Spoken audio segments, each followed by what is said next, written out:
quickly as possible. So I have the formalities to read out. I'm sure everybody. Sorry. Oh, I'm going to say something then. Sorry. Going through the formalities. This is a meeting is being held virtually by Microsoft Teams. The meeting will be held live via the internet link. The formal board meeting, and it will assist the conduct of business. Participants speak only when invited by the chair. Chair and myself serve the right to adjourn the meeting as necessary for the technical issues. Their microphones and video feed when they are not. Please mute your microphone and Sorry, can I interrupt? Can everybody hear? Because I'm having difficulty hearing. Is everybody else? No, it's breaking up. Nick, Breaking you very well. Yeah. oh dear. Oh, I think it might be when you turn away from the mic. Oh, right. Sorry. Yeah, it's all right. Yeah, it's no use. I'm gonna have to invest in new technology. So apologies. I'm just going through the motions of obviously about this being a formal meeting. Members of the public can view the proceedings by clicking on the link provided in the agenda. The council reserves the right to record meetings, and recording and reporting is only permitted during the public session of the meeting. So I think I've gone through all the formalities. So welcome everybody to this slightly later than scheduled Health and Wellbeing Board meeting. So could I first and foremost have apologies for absence, please? Yes, Chair. I've had apologies from Helen Ellis, Paul Malbeck, Mark Axel and Marsha Foster. Thank you. And I have also received apologies from Matt Boucher and Councillor Laura Taylor. Thank you, Chair. Okay, thank you. And to report the appointment of any substitute members serving this meeting. I'm not aware of any substitutes that I've been told about, Chair. Okay, thank you. And to receive any declarations of interest under the Members' Code of Conduct. I have none. Right, item 4, to confirm and sign the minutes of the meeting held on the 1st of July as a correct record.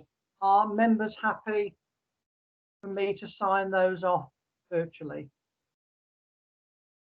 Yes. Yes, fine, yeah. Thank you. Okay. Right, moving on to item 5, and that's the election of vice chair. Do we have any nominations for that position?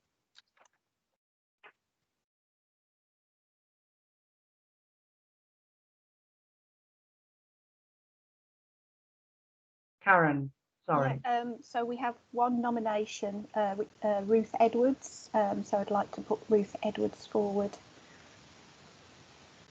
Do I have a seconder for that position?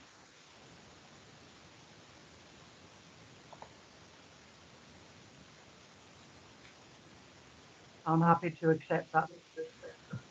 Yeah, I'm happy to support it, Councillor Barlow. It's Diane Wake. Oh, thank you, Diane. Thank you. Are members happy to accept that nomination? Yes, fine, Nick. Yes. Yeah. Thank you. Indeed, and I am. And Ruth, welcome along to Health and Wellbeing Board. We look forward to working with you over the next few months. Thank you. I thought I'd better show my face at that point so that you actually know who vice chair. So yeah, I'm very happy to accept that role. So thank you for the nomination and acceptance. Unfortunately, I can only do 45 minutes with you tonight because I've got another meeting to go to. So, but I shall try and juggle these things as well as I can. No, I mean, and hopefully they won't be as late as this one. They usually are around 4 p.m. Although I think we might be doing a little bit of a tweak on that. But lovely to have you on board, Ruth. Quite used to late in the evening meetings, so that's not a problem. Oh, yeah, we all are. Thank you. Yeah. Right, okay, thank you very much. Right, we are moving on now to item 6, and that is the outbreak control plan and local governance arrangements. And I believe that is Val that is going to present that. I've got Karen on my screen as well, so it might be the usual double I act. think we might do a double act if that's okay. Yes, thank you. Absolutely. So this was an action that was captured on the July board meeting. It was just to give the board an update on the current situation with the management of the COVID-19 outbreak plans and the governance arrangements that we have in place. So I'm going to do a really quick whistle stop tour, and then Karen, if I miss anything, it could just add on, please. So as part of the COVID-19 recovery strategy, the government launched the test and trace service on the 28th of May. And as a result of that, there was a national mandate for local authorities to issue and put in place their local outbreak plans that needed to be published and available in the public domain, and this was required by the end of June. The plans, the requirements set out are highlighted in figure 1 and 2, and I'm not going to go into detail on those, but as you can see, it primarily identified where we both government and locally recognised there were risks and we really need to have a clear focus and plan in place to make sure we can respond to those risks. Figure 3 gives a very an overarching framework of what our plan covers. We've used our traditional approach in Dudley to develop the plan. So this is a plan on a page of what the whole plan focuses on, the objectives, principles, the delivery model, the key themes and the success criteria. Alongside the plans, there was a clear requirement for robust governance arrangements, and there were 2 key areas that were required. One was a COVID board, and the second was a member-facing engagement board. What we did was we repurposed the incident management group that we already had set up in February to deal with the pandemic. And that board, I think a couple of months ago, became the COVID board. We've continued to review the membership as the situation has developed, and membership has increased to a wider set of partners from what was originally on the incident group. The member-led board, it was agreed that it was best sat as a subgroup of the Health and Wellbeing Board and chaired by the chair of the Health and Wellbeing Board. So Councillor Barlow is the chair of that, and that group has met several times, a couple of times, and we've got dates for it to meet on a monthly basis, and we would step up that group as and when needed, depending on the local situation. Figure 4 just gives you a brief overview of the governance arrangements, and what we've also got set up is several work streams that reflect the requirements that National had set upon us, so that the subgroups actually help deliver some of those areas where we feel that there are likely to be risks, and we need to make sure that the plans are robust, and also to ensure that there's key partnership engagement. What we have done is based a lot of the plan on both our own strengths in the Dudley economy and partnership, as well as learning from elsewhere. And one of the key areas that were really important right from the onset was communication and engagement with communities. So within the plan, we've developed a really robust communications, media protocol and an engagement plan as well. And those continue to evolve as we sort of learn from other areas. So I think you can see there's quite a bit in there, gives you a bit of an overview of all of the sort of roles and responsibilities of the individual groups that have been set up. We've also, in order to implement and develop the plan, we have had some funding from the local authority, and it's based on the public health grant terms and conditions. And what we've done is the plan has continued to evolve. So we've undertaken some stress testing of the plan, and we've used that learning to continue to develop it. And you can see under 5.2, we've had some figure 6 shows you all the partners that were involved in the stress test. and there's some learning that had been identified and some of the key risks and strengths. Just to sort of highlight to members, the Department of Health and Social Care assured our plans, I think it was literally 1 week before they were due to be published. Again, there were very tight timescales, and there was quite limited guidance on what was expected. And I might not have mentioned this before, I might have done, but we were one of 3 areas across the West Midlands regions that were identified as an example of good practice.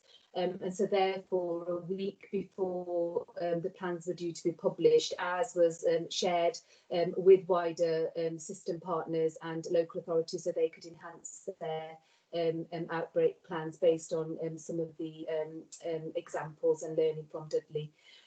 So I just want to reiterate again that our plans are based on a very strong foundation, and I think that was the feedback we got from the Department of Health and Social Care, that it was a strengths-based document approach built on our community engagement strengths, and the council's approach to an 8-point plan that enabled us to quickly mobilise support to shielded, vulnerable care homes, and using a system-wide partnership engagement approach, and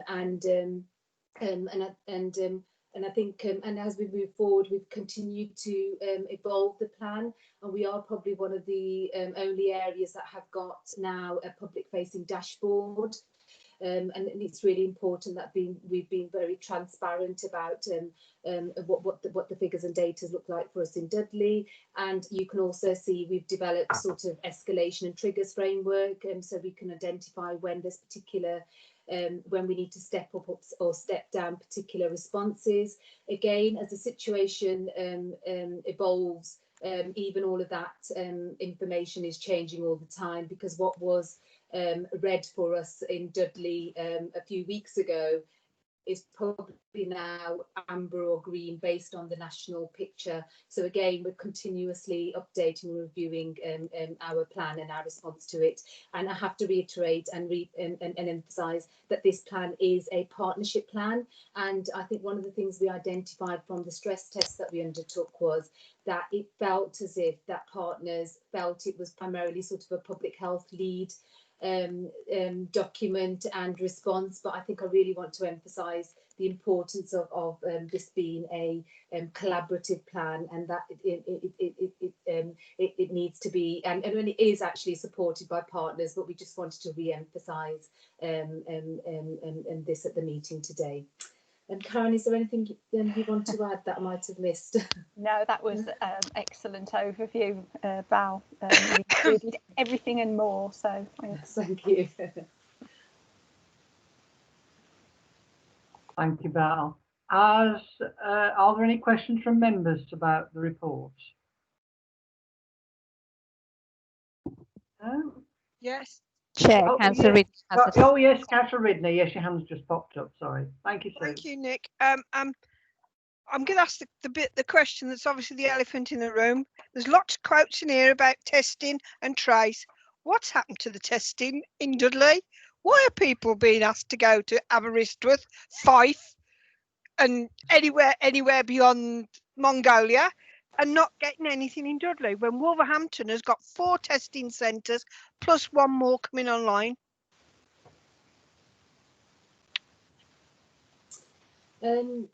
We are just as concerned about the testing situation, and we have escalated through several routes, and I'm sure my NHS colleagues will also emphasise that. We are developing additional testing sites, but the issue isn't actually having multiple testing sites. It's actually a problem with the capacity can't meet the demand. I think that, it has been escalated. We are obviously concerned. We're obviously getting a lot of complaints as well.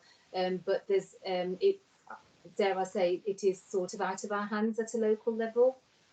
But we are actually planning. There's 2 sites that are going to be walk-in sites that will be up and running in the next 4 weeks, we're hoping. And we're also looking at setting up sort of drop and collect type of response with working on a pharmacy model. But again, even if those were in place at this moment in time, we would still have issue with actually supplying those tests to the public.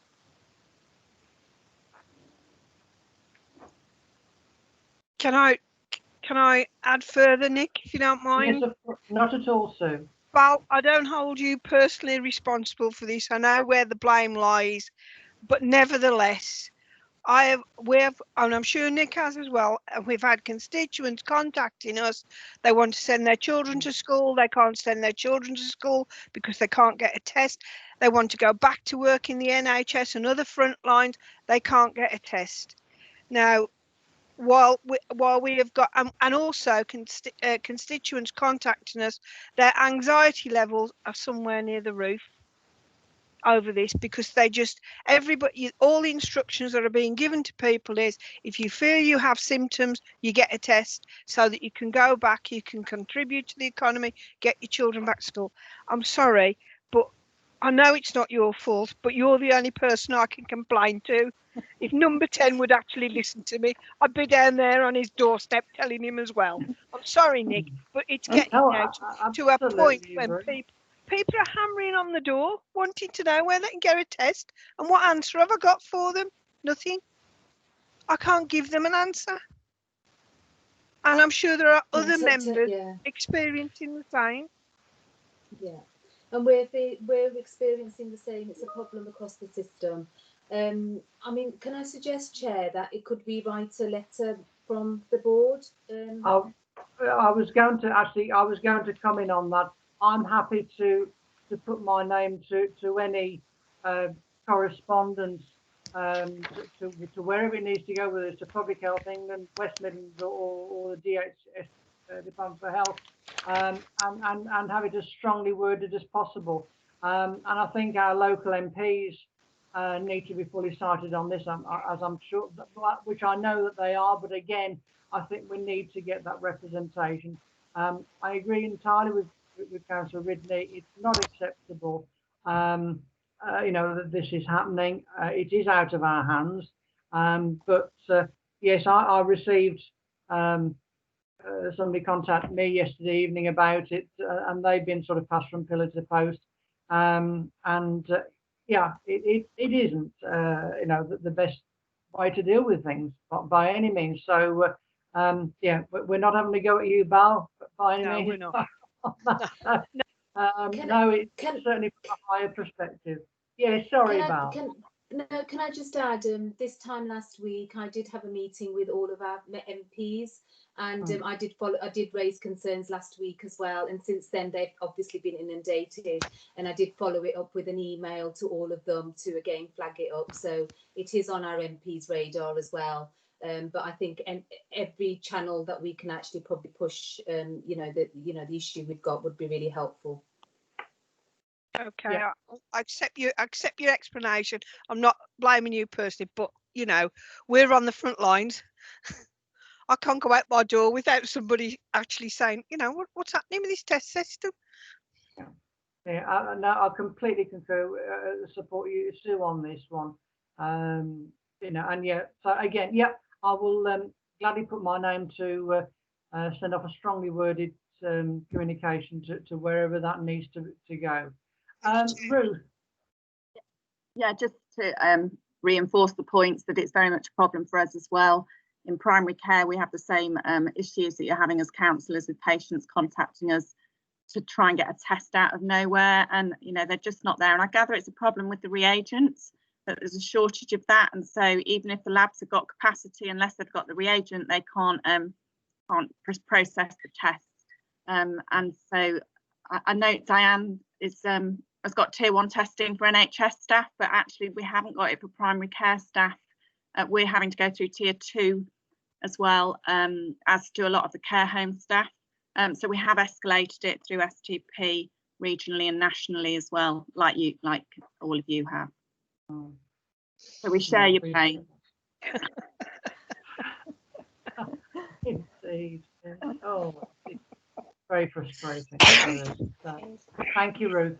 Thank you, Sue. We will, Sue, rest assured, we will take this further. I know that the leader has also expressed his frustration, shall we say, with the process. And I know that he has had separate communication with some of the MPs as well. So we are doing our best to deal with this. So we'll keep you posted on that, Sue. Thanks.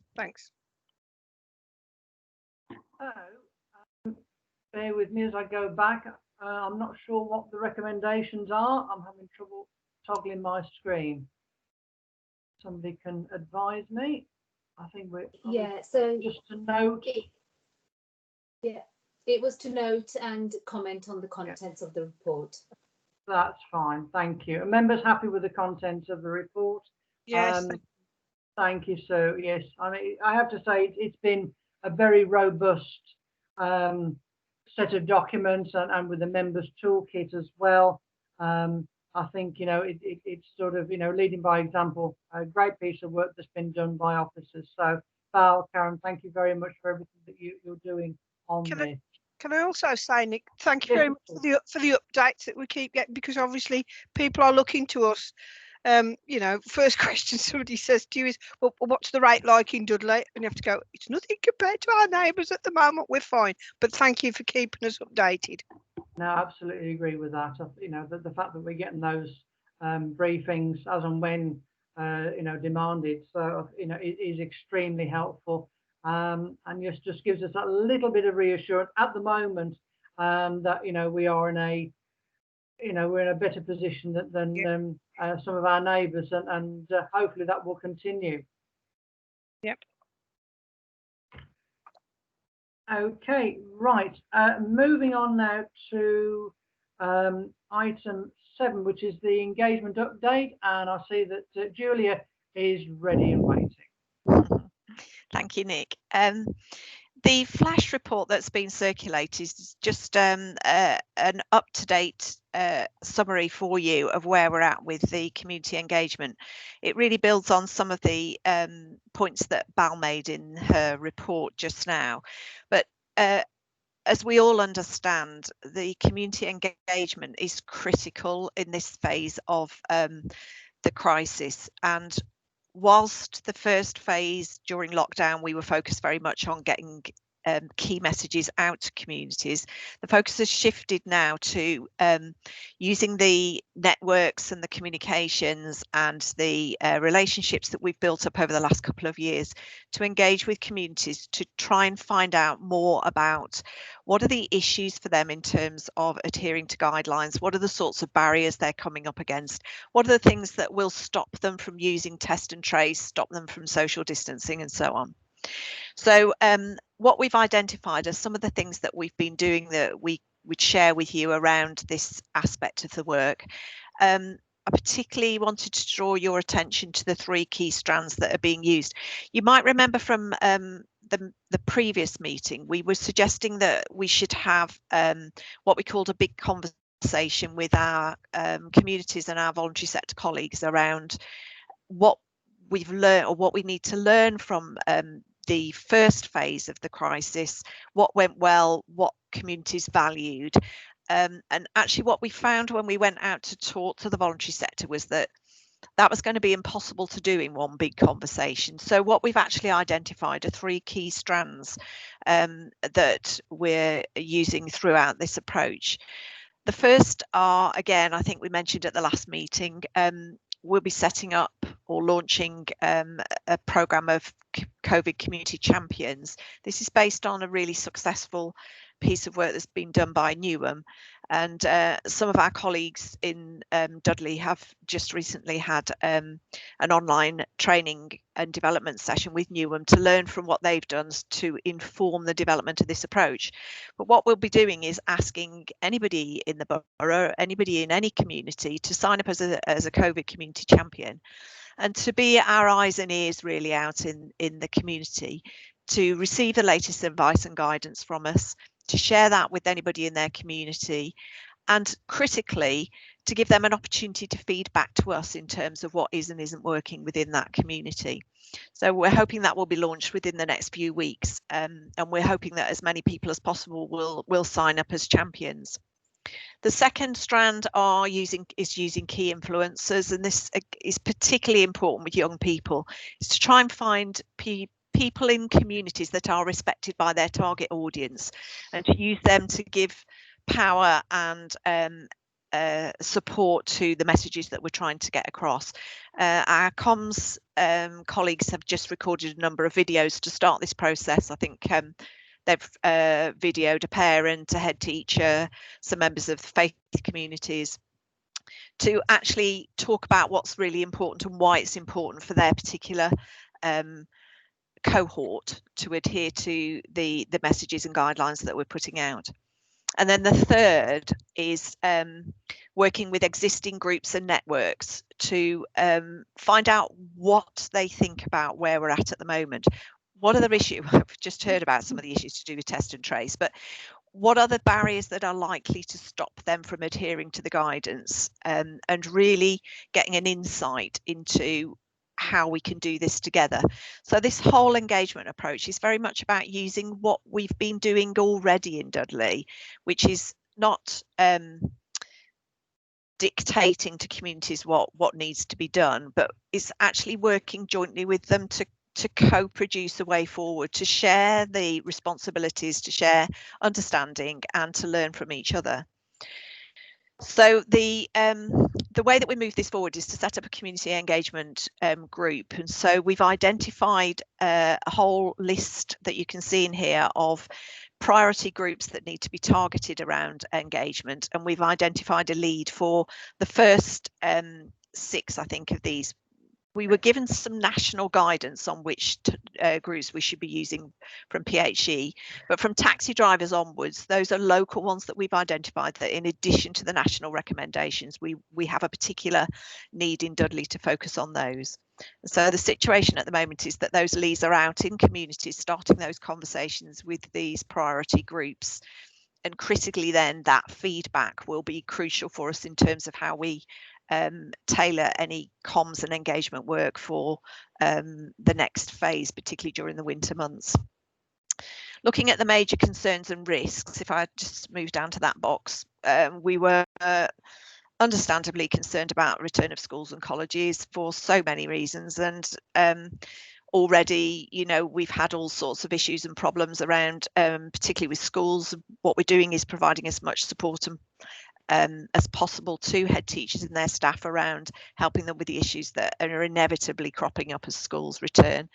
But again, with colleges, there's such a lot of risk potentially attached to their return, and particularly around town centres. So the young people's theme is focusing particularly on talking to young people about what are the things that are likely to get them to adhere to the messages and to keep each other safe. We're also concerned about maintaining individuals' adherence to guidelines through the winter months, and so everything that we're geared up to around the engagement is focusing on what we can learn to inform that period of time. And there's also a slight concern that as this continues, that we might see statutory organisations slipping back to the old way of working. In some ways, it's quicker and easier to dictate what or assume control over messages that need to be going out, rather than us working jointly with communities to build on this together. We know that we're going to get better compliance with the messages if we've got a shared ownership with communities about the issues and the difficulties that they're facing. Our actions really go without saying. You know, we need to carry on building on these community relationships. We're going to launch the COVID Champions campaign, and we're going to use our information to inform future campaigns. In terms of support from the Health and Wellbeing Board, we're just wanting reassurance, I think, that we can continue to work differently with communities. We'd already started it, but we know that some of the things that we've experienced, or that the voluntary sector have experienced during this period of time, have been so valuable. Things like less red tape, us being more flexible, more trust between the statutory sector and voluntary organisations. So it's just reinforcing that as an ongoing way of working. We also need to continue to coordinate our strategic planning, particularly with the Forging the Future colleagues. So I think that's something that we probably need to continue to look more specifically at. And there's a plea to anybody on the Health and Wellbeing Board who feels that they can sign up as COVID community champions. Please do so once the programme is launched. So I don't know whether anybody's got any specific questions they'd like to ask. I can't see anybody's hand raised at the moment. Whilst they ever think about any potential questions, I think with the Sue, you got in there very quickly before I opened my mouth. All right. No, just when saying with the return to schools, obviously some children are now having greater contact with their grandparents, because as we know, there are a lot of grandparents that are carers for children. I haven't seen too much in the stuff that has been released actually about the risks they run or the risks they don't run, and people are asking, you know, well, I can go and meet, but I can go and meet them. Can I still take them to school? Can I have them in the house? I think we just need some. I think the communities may need some clarity on that. But I haven't seen anything in the press releases I've seen so far. So so it's not a question, just a suggestion, really. Yeah, that's a very valid point. So I'll pass that on to the schools and young people's subgroup. Yeah. Thank you. Thank you. No, absolutely good point on that. Thanks, Sue. You know, certainly as we see that these numbers, you know, slowly creeping up, I think, you know, it is absolute, you know, critical time now that, you know, we get our community groups, our faith groups involved, especially the hard to reach areas. Yeah. And that is where you know, the likes of our you know, imams and such like, you know, are the people, you know, are those that, you know, residents will listen to and respect. So, you know, I think, you know, it is great that we've done these videos, and I believe we're getting the Bishop of Dudley involved as well. Yeah. So, you know, it's really important. It's time critical that we do that, and certainly getting the COVID champion. So, you know, through the various networks and organisations that are here this evening, I think, you know, perhaps if you know, through the comms engagement, that, you know, we can continue to jointly push that, because there's a lot of potential out there to really shift the emphasis on, you know, from what the council is doing, because there's only so many times we can keep getting the messages out, and it does feel on occasion that it's falling on deaf ears, not for the want of trying. You know, we are, you know, trying to target as many people and many, you know, audiences as possible. But sometimes it just needs that input from those that are on the ground, you know, through youth groups and such like. So, you know, it's a great piece of work, Julie, that, you know, we'll continue to support.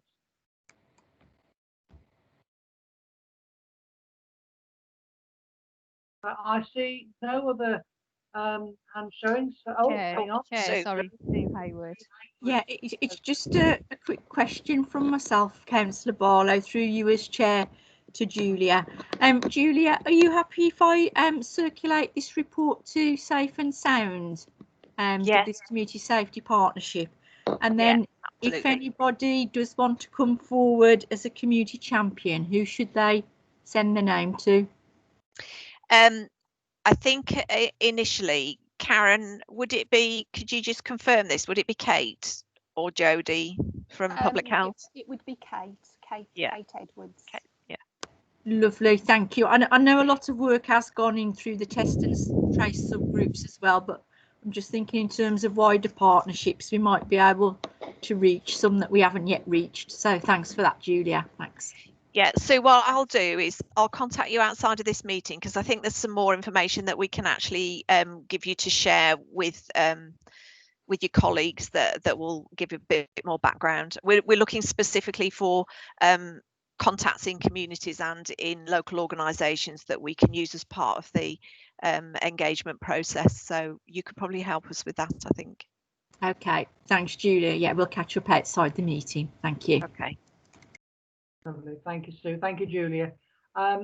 So really, yes, we can, continue to support the work that's being done on that, and we look forward to receiving further updates in due course.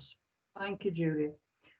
Right, moving on now to item 8, and that is a presentation on the joint, I knew I'd say that, joint strategic assessment approach, and it's Greg that is going to present on that. Thank you, Chair. I'm just going to start. I'll start the presentation, so hopefully you'll be able to see it in a second. What we're going to do as well today is use Mentimeter a little bit. So I think the majority of you have probably come across it at one point or another. What you'll see in the top right-hand corner of the presentation is a URL, so www.menti.com, and then a code, a 7-digit numeric code. So if you can maybe open a secondary browser and go to menti.com and type in that code, then there'll be another secondary presentation where you'll be asked questions and be able to enter your responses into that. So what I'm going to focus on doing is going through this presentation. Every now and then, Elaine, a member of my team, is going to put a little comment in the chat when the next question is ready to answer. So apologies for asking you to flick between 2 different screens at the same time. I know for some of you working on a small laptop, that might be a little bit awkward. If anybody's got their smartphone, it might be easier doing it that way, perhaps. Absolutely, that's a fantastic idea. Yeah, so if you do have a smartphone, then perhaps use that instead, and that will make it a lot easier. And what I'm going to do is at the end of this presentation, assuming we've still got time, I'll run through your responses in the Mentimeter quiz a little bit, and hopefully that will help us agree your way forward. Okay. I'm in. Okay. Fantastic. All right. Well, without any further ado, don't worry if you haven't got in yet. You've got 2 or 3 slides until we get to the first question. So you've got a bit of time yet. So I had a chat with Karen and Julia and requested that maybe we present different approaches to joint strategic needs assessments, just because I'm conscious that we've not really updated our one in Dudley for several years now. And the health and wellbeing strategy is in need of refresh before too long. So to maybe start the ball moving, I thought it'd be a good idea to highlight that this piece of work needs to be done, and we probably need to agree how it's going to be done, since traditionally they normally take 1 year to 2 years to complete. So moving on, if I can actually get the slideshow to work. So just briefly, for anybody who's not familiar with what a joint strategic needs assessment is, it's a systematic method of reviewing the health and wellbeing needs of a population and leading to agreed commissioning priorities that will improve the health and wellbeing outcomes and reduce inequalities. So it's quite a mouthful. In a shorter version, essentially, it's a document. Sometimes it's static, sometimes it's a living document that is used by all the different members of the Health and Wellbeing Board to agree what their priorities are over the next few years and to determine what they're going to do about it. It doesn't just influence the joint Health and Wellbeing Board strategy, but really all commissioning decisions across the borough should be made with reference to the Joint Strategic Needs Assessment. So it really is a very important document, and maybe one that's not had as much focus as it should have done in Dudley. So if I move on, for those of you who've been floating around Dudley for a few years, you might recognise these two. So the one on the left is a screenshot of the last static joint strategic needs assessment. So it was completed in 2014. That was a document that was the best part of 200 pages long. On the right hand side, we've got the homepage of the All About Dudley Borough website, which is what we've adopted as a joint strategic needs assessment more recently, and the idea behind this would be that it's more of a living document. Different elements of it would be updated by different members of staff across different organisations, and hopefully that would continuously be refreshed, be able to be referred to whenever anybody would be doing any commissioning. So for those of you who've managed to get onto Mentimeter, I think Elaine has hopefully got the first question ready. So I'll give you a few seconds just to answer the first question.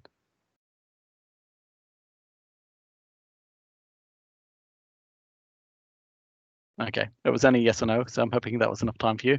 The rest of the questions don't particularly correspond to any of the slides, so I think Elaine will just go through them and put little comments in the chat box on Teams whenever the next question is ready to answer.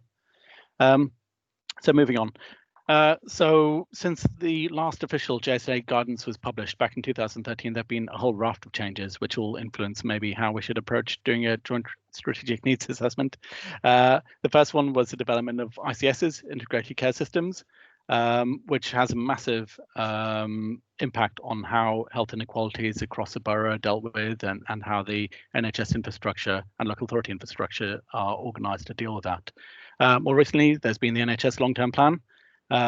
Then even more recently than that, which I'm sure Ruth is very familiar with, the development of primary care networks, and also the requirement of primary care networks to complete health inequality plans. I think more recently there's been a bit of a shift towards a new term that is being banded by NHS England, which is population health management. And as a result of that, maybe thinking about places rather than individual services, and trying to take a more holistic approach to the way that services are managed and the population are cared for. So all these things mean that a lot of the guidance that was published back in 2013 maybe isn't as relevant as it could be now, and we maybe need to think about different ways of doing the JSNA. So for those who aren't familiar with the term population health management, it's maybe a rebranding of a lot of public health principles with a few extra bits put in there as well. So essentially, the main focus of population health management is really to try and focus efforts at prevention of people getting diseases rather than treating diseases when people have already got it. So I'm sure for Ballancar and other members of public health, that is something that they hear every day and live by. A key element of population health management that maybe differs from public health in some respects is really that population health management is very data driven, and not with regards to needs assessments and joint strategic needs assessments and stuff like that, but much more dynamic and live reporting, which we're trying to move to in Dudley. But as well as that, it also includes a number of terms which may be a bit more modern. So in particular, impactability modeling, which is trying to work out how receptive the population is to the message that you're trying to give them, and adjusting the messaging based on how receptive they are to that. So with what Julia was just talking about earlier on, about how different members of the public may be receptive to different types of messaging, that is at the heart of impactability modeling, and really trying to make sure that what you're doing and why you're doing it resonates with the population, instead of just doing it and then telling them that's how it's going to be done. So really, these are a whole set of new terms and approaches that are being adopted across STP footprints and more locally than that as well. So in terms of the current JSA, like I said before, and I think it's an ample time to review where we are with it.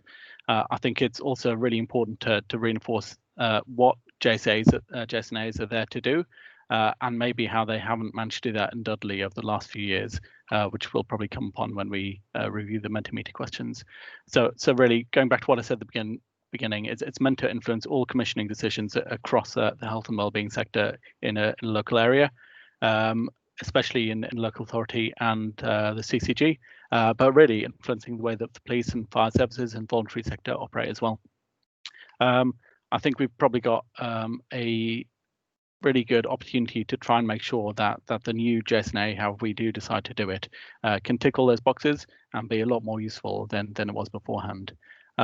This presentation, which is largely based on some work that Public Health England did, has already suggested a range of different data sets, which we feel we should probably focus on and at least form the core of the JSNA. But as well as these, a whole range of other areas. So I know from some work I've done around the SEND agenda that autism is an area that is meant to be within the JSA based on the autism board nationally, and a whole set of sub areas as well that should also be represented within there. So I think we've probably got a few different broad approaches that we can go down. We can either do a static document again, which a lot of people find much easier to interpret and identify what they're looking for. Try and go down the route of doing a live document where everybody updates different areas. But if we do go down that route, then we need to ensure that the infrastructure and the support is there, because we can't rely on one team and one organization to do that, because it tends to be very monocentric if we do end up going down that route. Or potentially a different option is maybe having a core document which touches upon these specific areas, and then a series of sub-documents that get produced on a rolling basis, focusing in detail on other areas. Now, I'm sure there are a whole raft of other approaches as well, and a lot of you will probably have ideas to explore different ways of doing this. So I think rather than going through that in detail, what I'm going to go through is the Mentimeter quiz in a second. Sorry, I should just say one last thing is top tips that were identified. And this is best practice that's been identified from across the country. So the first one is really about communication, and any strategy or large scale planning really needs to be led by the communication. And if you haven't got that in place, then things fall down very quickly. I think the rest of these are probably best practice for any project, not just for JSNAs, but they stand very true for this as well. So really making sure it's evidence-based, that people are future focused, so looking forward at what's changing and what's going to happen rather than looking backwards at what hasn't worked so well. Making sure that you plan effectively, because if you don't plan, then it's very easy for things to fall down, and making sure that it's relevant for the people that you're producing it for. Because it's all well and good putting hundreds of different data sets and documents out there. If people can't identify what they need within that, then there's very little point in doing that. I will share this presentation afterwards so that it can go out to all of you. This is probably for people who will be more involved in the nuts and bolts of doing the JSNA, but it's a lot of good practice across different areas of the country which have been identified. So Elaine, I'm hoping that you're ready to go with the Mentimeter presentation. We've just got the last question. I'm just Okay. waiting for some answers to the last question. I think earlier on we tried to put Mentimeter live in a leadership forum in Dudley Council and didn't quite work as intended. So we have got a backup option. But Elaine, do you want to try sharing your screen and we'll see if it does show up properly? Okay, I'll just be a second. Thank you. I don't know. Has anybody got any questions at this point?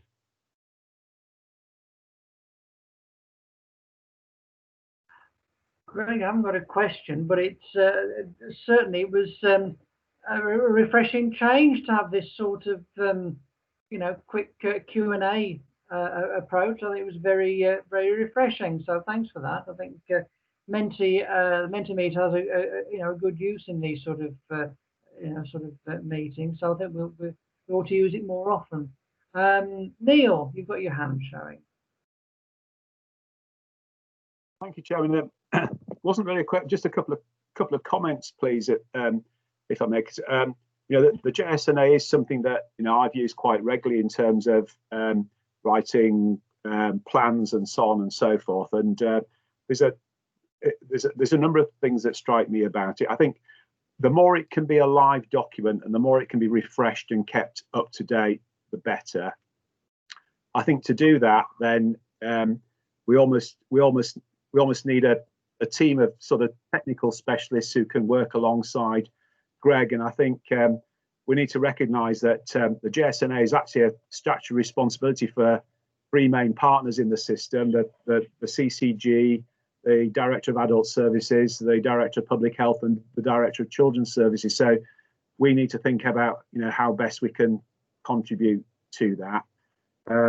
I think we also need to recognise it shouldn't just be a sort of a technical, data-driven document. We need to think about how we engage with local communities and understand what their needs are and how they can be reflected. I think it's also important to remember that there's almost an expectation that everything should feature in the joint strategic needs assessment. So and that tends to come from the centre as well. So the NHS England and organisations like that will say, well, what does your JSNA say about such and such a subject? And I'm always reminded of what a previous Director of Public Health said. You've got to remember this is a strategic needs assessment. It's not going to go into detail about every last need that we've got. So we need to think about the level that information is presented at. And then finally, what I have found useful in the past is when colleagues make sense of the data and the assessment for us. And I know previously that the public health colleagues produced quite a useful summary document that sort of said, right, okay, this is what the data's saying, this is what the analysis is saying, and this is what you as commissioners now need to think about. And that was quite helpful in making sense of it and translating the needs assessment into our planning assumptions and our commissioning intentions, and then how we work with other partners in the system. So just a few reflections really, but that was very interesting presentation. So I'm grateful to Greg for that, and I recognise there's a lot of work involved in doing this. And I think in terms of I'm going to be talking a little bit later about the future of commissioning in the Black Country. I think in terms of how we frame that, we need to recognise from a CCG and NHS perspective what responsibilities we have in terms of contributing to this work. That's great. Thanks, Neil. Yeah, absolutely agree. I think, this needs to be a live document, because, especially with the way that the NHS locally is changing and continues to change as we move towards an ICS integrated care system as well. So thanks, Neil. Certainly note your comment. Elaine, are you ready to present? Yes, can everybody, I've shared my screen. Can everyone see it? Yep. Okay, I'll hand over to you to present it then, Greg. Okay, thank you, Elaine. If you could scroll down a little bit. Thanks. Okay, perhaps zoom out. Oh, no, it's fine. Okay, so this is the first question. So out of the 9 people on the board who responded, 8 of them have visited All About Dudley Borough and only 1 person hasn't. So that's actually very reassuring. As somebody who's been very involved in All About Dudley Borough, I'm always worried that nobody really goes onto it very much. So I'm very pleasantly surprised by that. Okay, shall we move on to the next one? Okay, and do you feel the JSA has influenced commissioning in your organisation? So 4, yes. I imagine there's probably CCG and members within the council. 1 no, and 6 unsure. So I think that demonstrates there's probably some work to do really to try and ensure that the JSA is more relevant for some of the partners who aren't sure if they've used it or haven't used it. If you, Karen, scrolling down, please, Elaine. Thank you. So I think everybody agrees that updating the JSA is a very high priority, aside from 1 person who's put no, it's not. But by large, I think the whole group feel that it's a very high priority. So that's also reassuring. And I think one of the big challenges is going to be trying to make sure that we can progress this agenda whilst also dealing with the COVID response and everything else that's been dropped. Okay. So in terms of which organisation should be involved in producing it, I think by and large everybody's got more or less the same organisations down. It's good to hear that people feel, or board members feel, local people should be involved as well. And I think increasingly we're trying to do more co-production across the whole sector. So I think that's vital really, that we carry on that whole ethos. If you could carry on scrolling down, please, Elaine.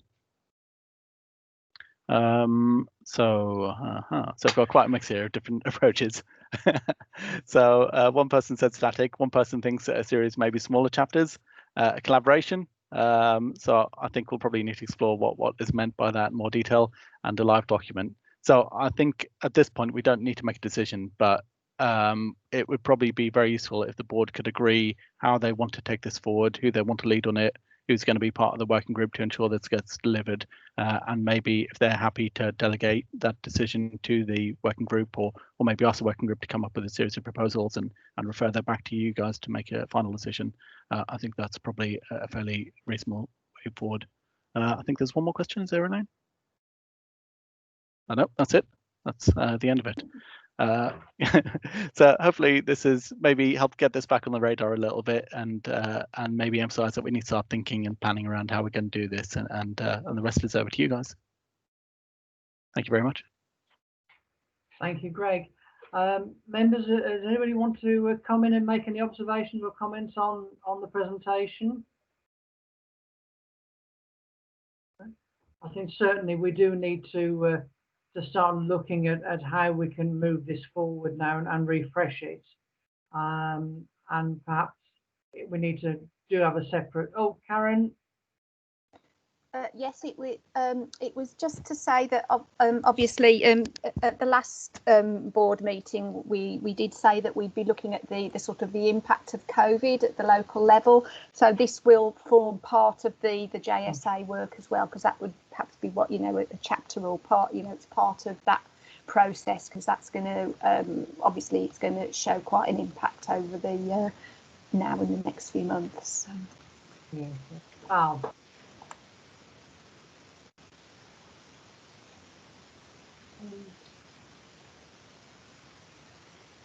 I'm conscious that two of our others directly aren't on the call today. And we have got an executive board that supports this board. I'm wondering whether they, if board members are in agreement that we agree that we do need to review and we need to put in place a subgroup with the key representatives, and whether we actually make that decision at the executive board. I mean, this is probably my second meeting. I'm not sure if that's how business is conducted, but I just feel that we've got children's and adults director isn't on the call today as well, and it's obviously a joint statutory function, just as Neil has said.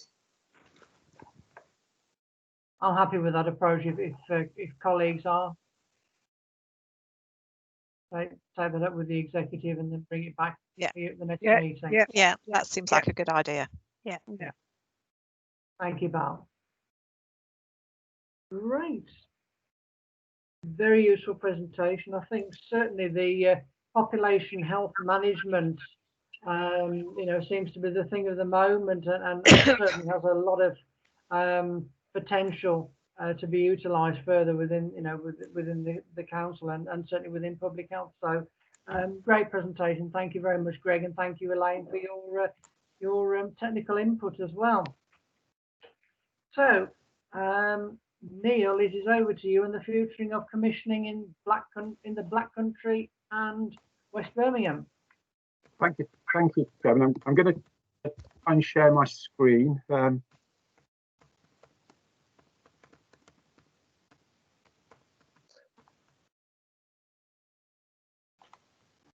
Hopefully you can you see that? Yes. Yeah. So thank you very much. So you've got a report, and the slides that I've got here have already been circulated, so I probably won't dwell on them too much, but essentially there are some links back from what I'm going to talk about to what we've just been saying in terms of the joint strategic needs assessment in some respects. And but this is about a proposal in effect to create a single clinical commissioning group for Black Country and West Birmingham, covering the 4 places that we have in the Black Country and West Birmingham. And the origin of this is very much in the NHS long-term plan, which talked about having what they described as a single commissioning voice for each integrated care system. At the moment, we've got an STP, a Sustainability and Transformation Partnership, and we're moving towards having moving towards being an integrated care system by April 2021. And the expectation in the NHS long-term plan was that each integrated care system would have a single commissioning body. And that's been amplified in what we call the phase 3 letter that was issued to the NHS a few weeks ago, which is all about the processes that we're going through now to restore normal service provision across all sectors. So a strong sort of drive in terms of policy to have a single commissioning body for each integrated care system. This slide here just tries to sort of illustrate how we would fit into an integrated care system. So an integrated care system is very much what would operate at a Black Country level. Place would be talking about an integrated care partnership where that would reflect the sort of work that we do within our partnership board. And then below that geography at place level, primary care networks, which bring together general practice. We've got 6 in Dudley, all based around fairly specific geographies that you'll be reasonably familiar with, largely based around our townships. And at all those levels, there's a need to move towards greater population health management, as Greg illustrated. So in this respect, we're talking both about what happens at Black Country level, what happens at place level here in Dudley, and then how that relates to our primary care networks. One of the things that we are concerned about, of course, is health inequalities and what that means in terms of population health management. And this slide is intended to illustrate both the similarities that exist between the population health need across the Black Country and West Birmingham, and also some of the differences as well. But you can see there that there are some specific similarities, and those those are some of the areas that we might want to focus on, in particular in terms of how we address population health management issues, both in terms of what we can do at a Black Country level and what we can do at a more local level also. So in essence, what we're talking about is the advantages that can be generated by operating on a bigger scale. And I guess in the context of the sort of issues we've been discussing this evening, the second and the third bullet points are of particular interest. So an opportunity to address some of the large variations that we see in terms of health need and in terms of demography. We know locally in Dudley there's quite a significant variation in terms of life expectancy between the north and the south of the borough, and also in terms of the levels of healthy life expectancy experienced by males and females. So an issue there for us to think about. And then also an opportunity for us to address at scale some of the common health inequalities that exist across the area, both those that we're already aware of, but also those that have become more exposed as a result of the COVID experience. We've already started to move in the direction of bringing organisations together, bringing commissioning organisations together in the Black Country already. That started with the appointment of Paul Moback as the single accountable officer for all the Black Country and West Birmingham CCGs. We're now in the process of finalising a single senior management team for the Black Country and West Birmingham. There's just one more post to be appointed to now. So there's now a single management team serving 4 separate statutory bodies. We've started to look at how we can bring our governance arrangements together. So the 4 CCGs, the 4 governing bodies of the CCGs now meet in common, what we describe as meeting in common. That's quite it works reasonably well. It's a little bit clunky. Ruth Edwards has done a very good job in terms of chairing those meetings in the relatively recent past. So we are trying to bring our decision making together. And we've done a number of other things as well. So we've tried to coordinate our response across the Black Country to COVID. And now we're taking a single approach in terms of how we restore, recover and reset services. So a number of things in train already in terms of how we move towards having a single commissioning body. I think one of the things that we want to focus on, particularly as far as Dudley is concerned, is how we build on our strengths and how we retain our strengths. And we've tried to just identify here what we think some of those strengths are. So I think from a CCG perspective, the relationship that we have with primary care and the developments that we've been able to make in relation to primary care, in particular things like our local outcomes framework, which is focused very much on prevention and better outcomes, better health status, reducing health inequalities that our primary care practitioners are involved in. The primary care networks that I mentioned a few moments ago are maturing and developing, and we see them as a very good basis for sustaining and developing primary care, which has been under quite a lot of strain, regardless of the COVID experience. We think we've got fairly effective relationships with our partners in terms of addressing the wider determinants of health and addressing health inequalities. And we think we've embedded quite a good partnership model in terms of the development of the Integrated Health and Care Trust, which we'll be talking about a little bit later as well. So some key strengths that we think we've got that need to be reflected in any future sort of commissioning arrangements. Number of key tasks for us to do now in terms of how we build on that. So the continued development of our integrated care provider, the continued development of our primary care networks, maintaining the relationships that we've got with our health partners and our wider partners, and how that functions in terms of addressing health inequalities, creating a strong sense of place, and looking at how we can ultimately use all the advantages that we've got from scale to deliver change for our local population. So we've been having discussions about this for the past month or so. We've had a number of events with our local GPs, events with wider stakeholders. I know a number of colleagues who are involved in this meeting tonight took part in an event that we had back in August. As a result of both those forms of engagement, both with our stakeholders and our partners and with our GPs, there have been a number of issues that have arisen as that people are concerned about, and so just a few slides here that try and deal with some of those concerns. They're also picked up in the report. So firstly, a concern that the organisation, a Black country-based organisation, will be centralised and remote. The way in which we're structuring things is that each place will have its own local team, and each place will have its own governance arrangements in terms of a local commissioning committee, which I'll talk a little bit more about later. But we think that those mechanisms will prevent the organisation becoming centralised and remote. Secondly, concerns about the impact that this might have on the primary care networks that we've developed both here and in the rest of the Black country as well.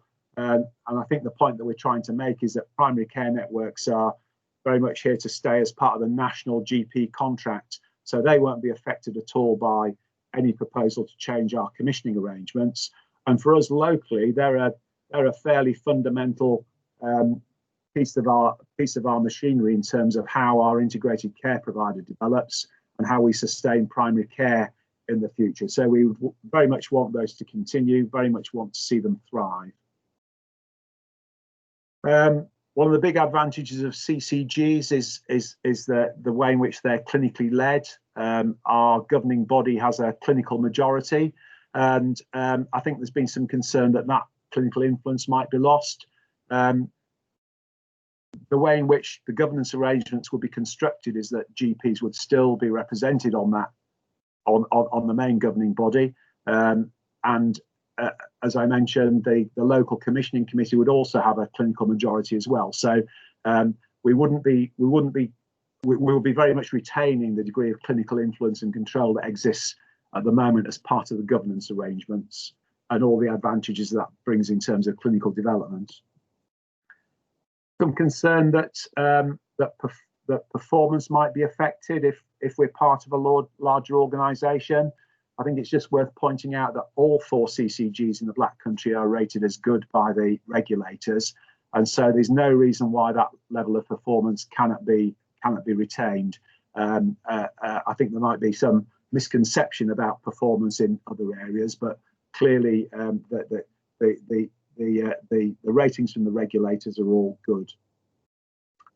Some concern about what might happen in terms of the Integrated Health and Care Trust, our integrated care provider, and that might be lost.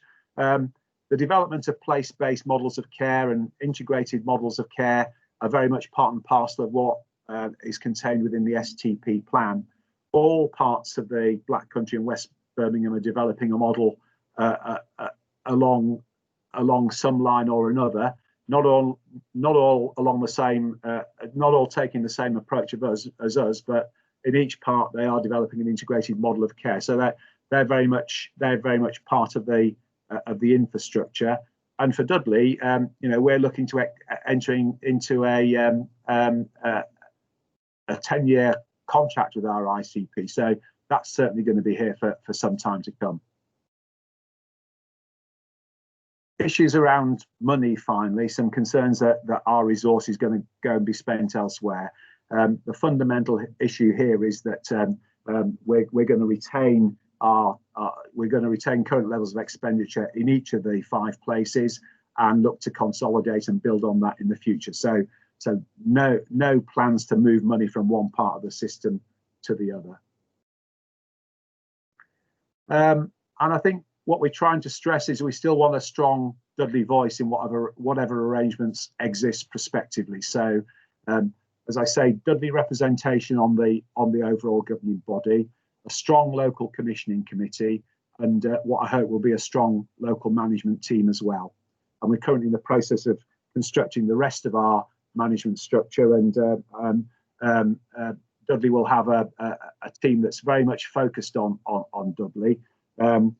in my job description, I've got three main responsibilities. The first is around managing our integrated model of care. The second is around managing relationships with our primary care practitioners.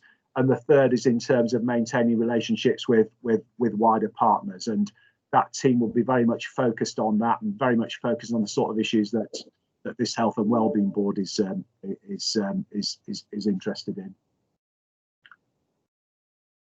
So this slide just sort of tries to illustrate what the governance arrangements are going to look like. I think it's the bottom box commissioning at place that should be of most interest to us. And here we've just tried to illustrate what we think what we expect the Dudley Commissioning Committee to be responsible for. And as you'll see there, a number of areas of activity that have a direct impact on the work of this board. So areas like the Better Care Fund, our input into the Joint Strategic Needs Assessment, our input into the Joint Health and Wellbeing Strategy, the relationships that we have with wider colleagues within the council, the voluntary sector, other organisations that have an impact on health and the wider determinants of health. So the process that has been gone through thus far is that there've been a number of events involving both GPs and other stakeholders. A report on all those activities is going to go back to what's called the Transition Oversight Group at the beginning of October, and then a decision will be made as to whether or not to proceed to a vote on this. Ultimately, the decision makers are local GPs. CCGs are membership-based organisations, and it's ultimately the GPs who decide whether or not we move towards a single CCG. So that gives you an indication of the timeline involved. But just to summarise, these are the sort of main messages from our perspective. We think that there is some advantage in operating at scale. We do want to retain the advantage that we've had from having a clinically led organisation, and we do want to maintain local management, decision making, and accountability. And delivering benefits to patients for us is very much dependent on the local relationships that we've got. So effective partnerships with our local NHS partners, effective partnerships with the wider system, developing our primary care networks, but above all, no reduction in the resources that we've got available to us locally in Dudley. Okay, thank you, Chair. I'll leave it there if I may. That's great. Thank you very much, Neil. That is very comprehensive. Also, it's very positive and reassuring by the concerns that you've addressed.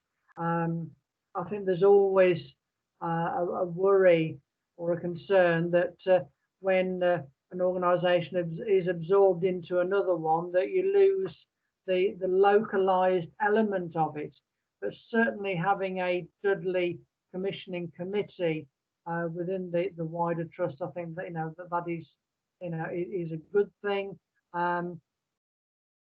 Speaking personally, I think that I have an excellent working relationship with the CCG. I think it's as strong as it could ever be. It's very positive, especially with the work that we're doing around leisure centres and everything else. There's a lot of positive outcomes that can come from that. So if that continues, that close working relationship, then I don't have any concerns. And I think at the end of the day, the general population, they just want the best services, from their GPs and health services. It doesn't matter what it's badged at. That's all they, the majority of the time, that's all they're concerned about. Sue, you want to come in? Yeah. As you know, Neil, I've been a critic of some of the services that we have on our borders around the borough. Will this help in some of those difficulties we have, those obstacles and anomalies we get, where we have Dudley Borough patients going into Wolverhampton surgeries or Sandwell surgeries, with having a joint commissioning service across the Black Country? Should that help in some of those difficulties that we've had in the past? It should do, yes, because if this comes to pass, if this takes effect, then in the future, every patient registered with a GP in the Black Country and West Birmingham will be a Black Country and West Birmingham patient, so to speak.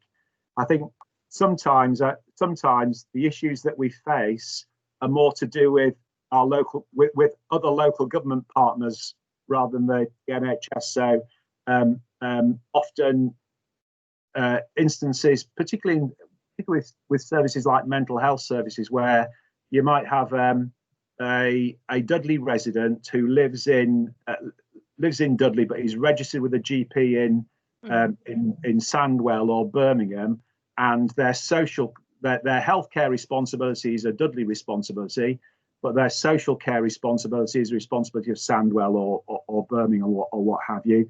I think sometimes that's when we get problems in terms of arguments about who's responsible for what. But certainly from a health perspective, this should reduce some of those problems.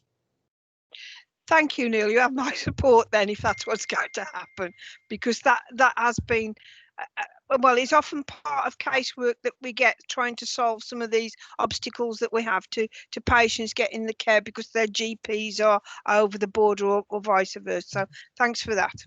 Okay. Yeah, no, I know where you're coming from, Sue, because I know that can be a potential problem down in Hales Owen as well, with those that are going across the border into Sandwell. So, Val. Yes, Neil, it's good that you mentioned that there's not going to be a reduced resource. I have had a number of members and partners raise concern about the fact that Dudley, when you compare Dudley against other Black Country boroughs, it often comes out as being the more affluent. But obviously we all know that we've got real sort of issues and challenges in some of the pockets of the borough.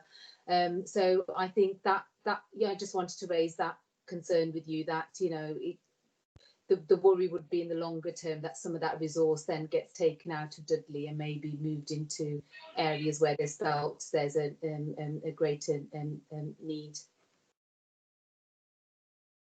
Absolutely agree with that, Val. Again, that's another reassurance that what's that with the funding that Dudley needs. We've got somebody waiting to come into the room. Right. Has anybody else got any other comments they wish to make on Neil's reports? No. Well, Neil, thank you very much for that. It's a very good positive report. And good luck with the process, and hope everything goes well with it. Thank you. Right. So moving on, it's you again, Neil, and it's the ICP updates. Okay. Thanks very much. Hopefully, members will be reasonably familiar with the story by now, because you've had a number of reports in the past.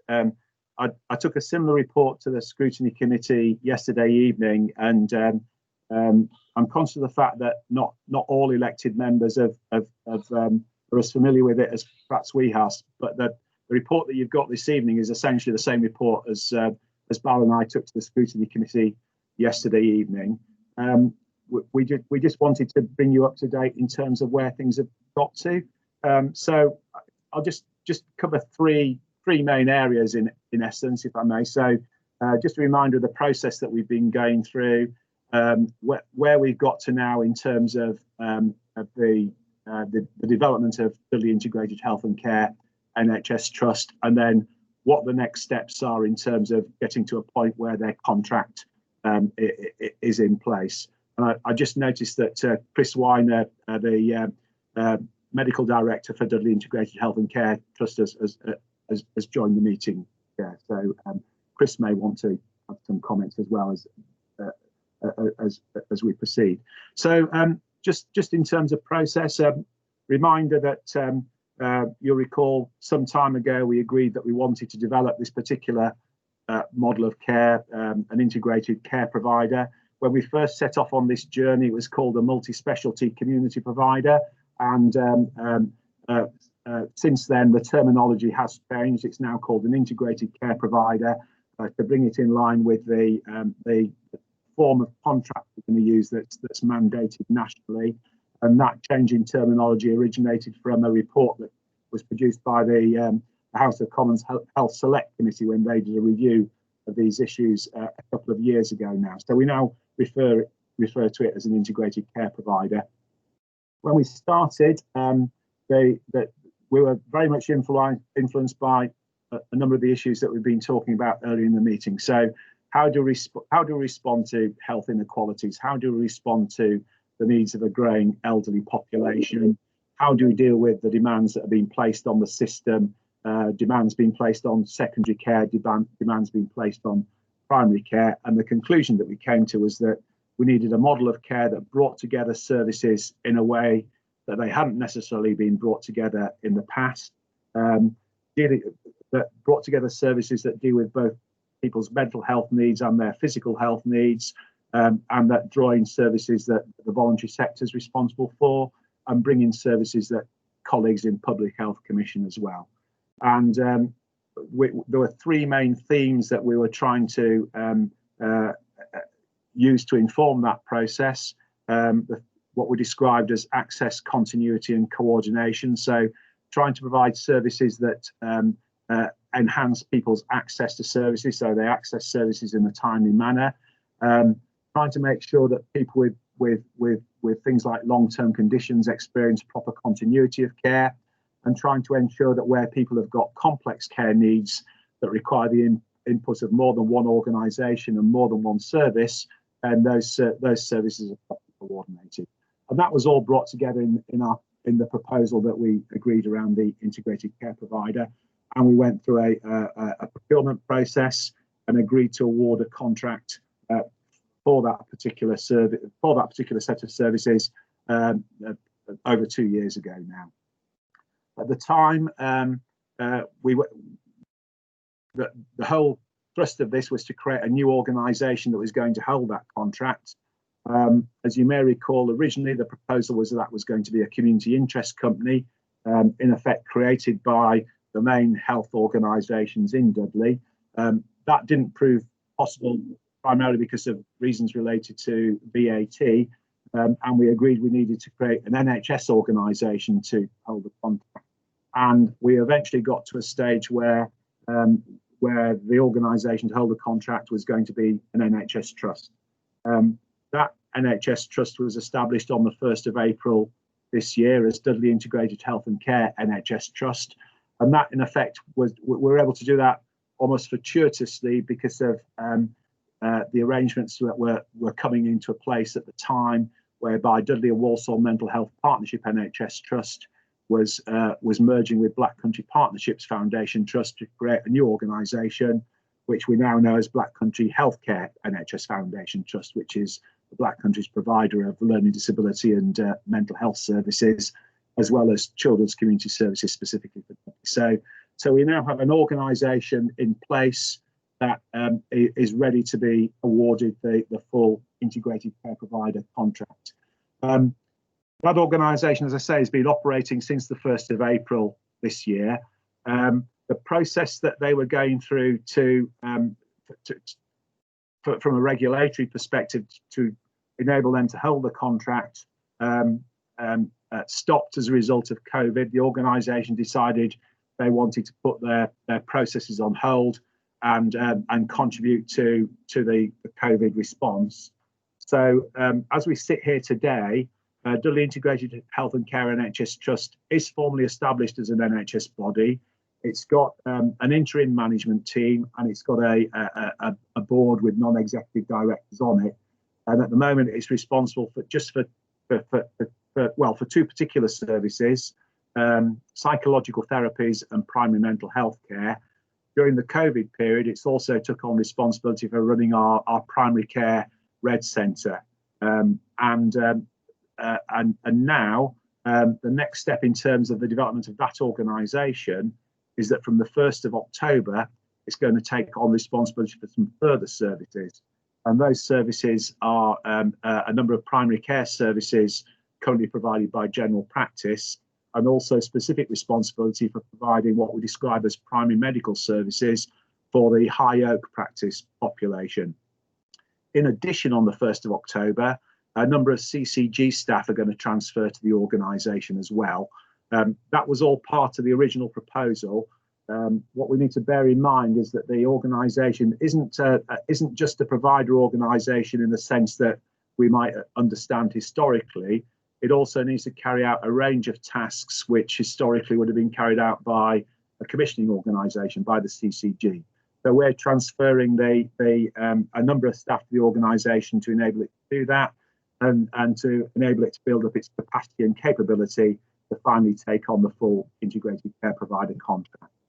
The timescale that we're working to at the moment is that we expect the organisation to hold that contract from the 1st of April next year.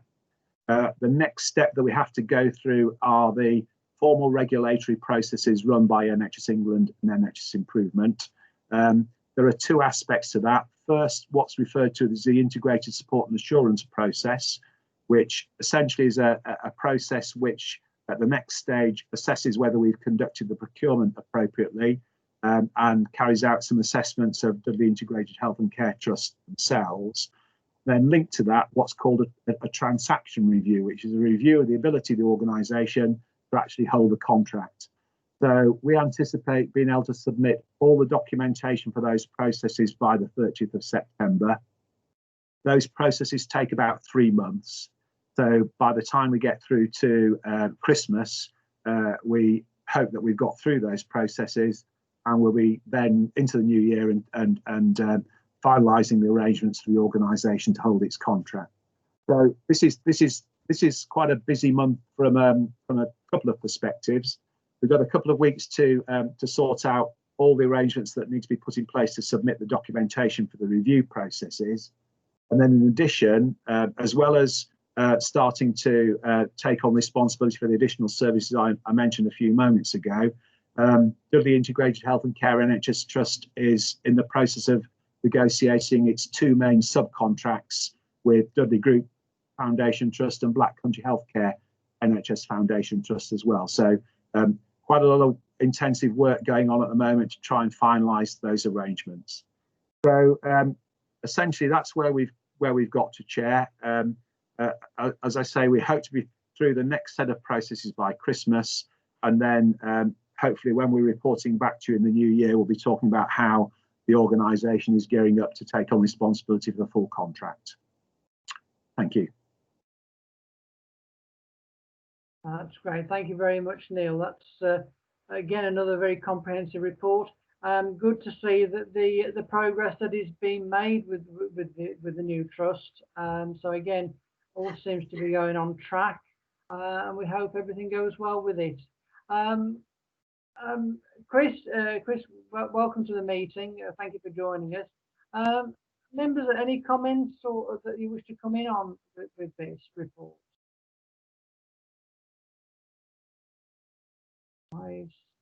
No. Everybody seems very happy with that, Neil. Good. Well done. Some good work this afternoon. So I think the recommendations on that report, and also the previous report I omitted, we just read to note the content of the report and the progress that has been made to date. So yeah, we look forward to receiving an update at the next meeting, Neil, on that. Thank you very much indeed. Thank you. Right, moving on, we're nearly at the end. Members will be pleased to hear. It's item 11, that's dates of future meeting, which are to be confirmed. I've got a note here to say that there is a proposal to change the dates of the last 2 meetings.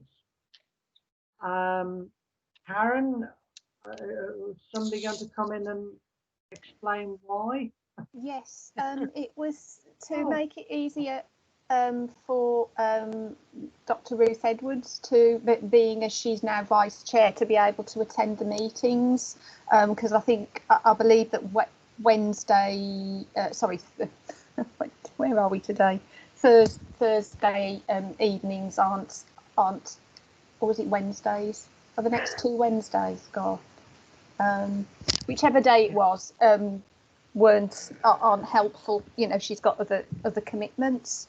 So I don't know if we want to, because we've been sort of moving between Wednesdays and Thursdays. So she was able to attend today. So whether Thursdays are more appropriate going forward, I don't know, Neil, if you've got any intelligence on that.